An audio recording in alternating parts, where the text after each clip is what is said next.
Mangaldai ৫ number ৱাৰ্ডত ভয়ংকৰ অগ্নিকাণ্ড। আবেলি প্ৰায় ৩মান বজাত দিলীপ কুমাৰ দেৰ বাসগৃহত সংঘটিত হয় এই ঘটনা। দিলীপ কুমাৰ দেৰ ২-মহলীয়া অট্টালিকাত সংঘটিত হয় এই অগ্নিকাণ্ড।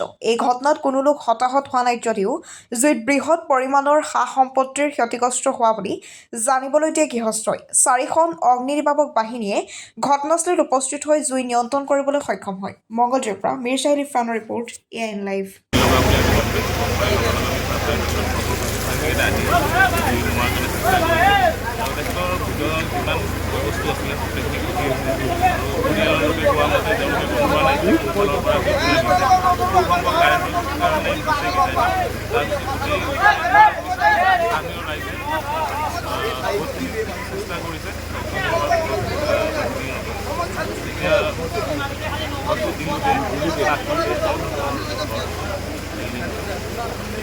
ওপৰ মহলা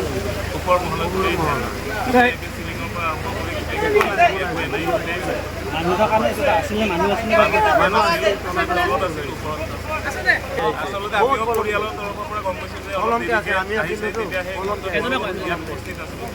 মই ইমান জ্ঞাত নহ'ম, কিন্তু অগ্নিশম বাহিনী মানে ফায়াৰ ব্ৰিগেড আপোনাৰ দেৰিকৈ অহা বুলি গোটেই ৰাইজে তেনেকৈ